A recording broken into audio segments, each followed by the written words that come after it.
Have you ever heard of the Shroud of Turin? It's a centuries-old linen cloth that many believe once wrapped the body of Jesus Christ.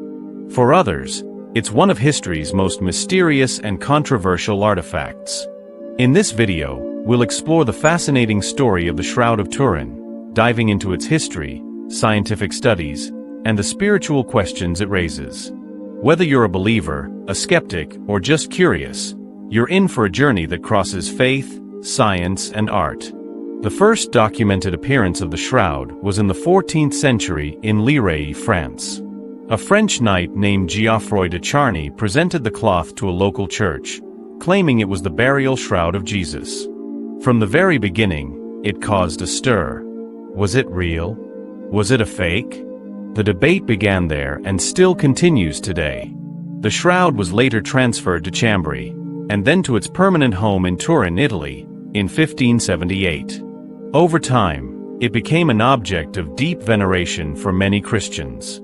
Pilgrims traveled great distances just to get a glimpse of the mysterious image on the cloth, a faint imprint of what appears to be a man who had been crucified.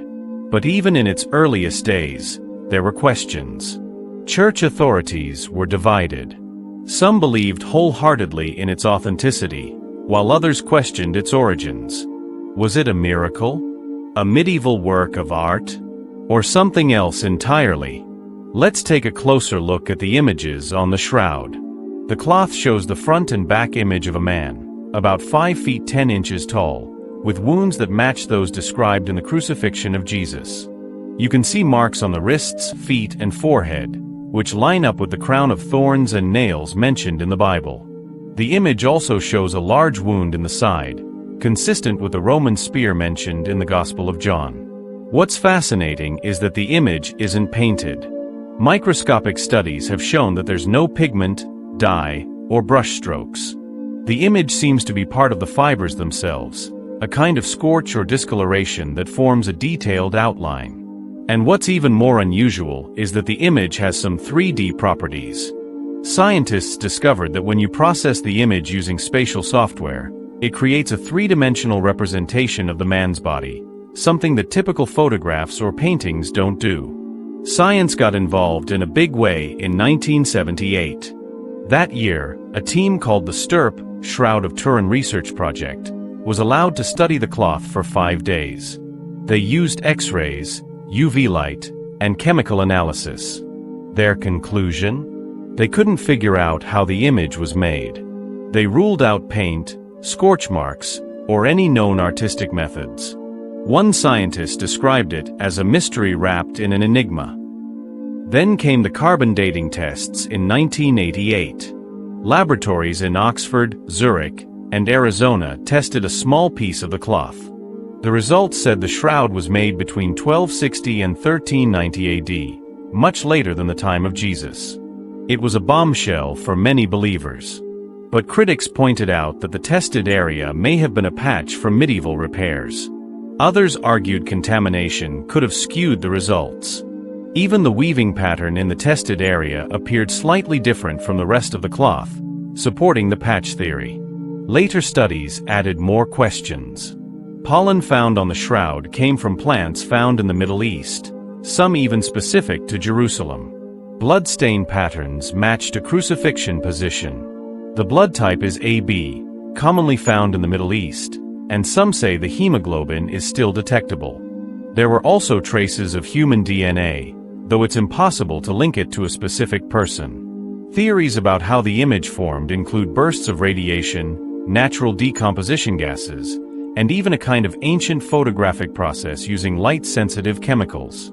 Some researchers suggest the image was caused by an unknown form of energy, a burst of radiant light that left the impression of the body on the cloth.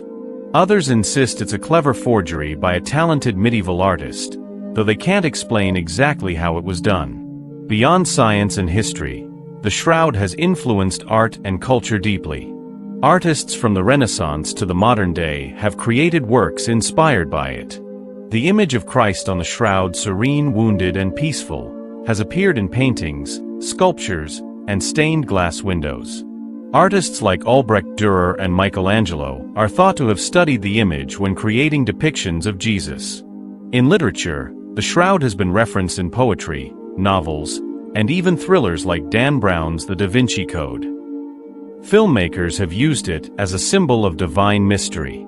Documentaries, dramas, and even science fiction stories explore its impact.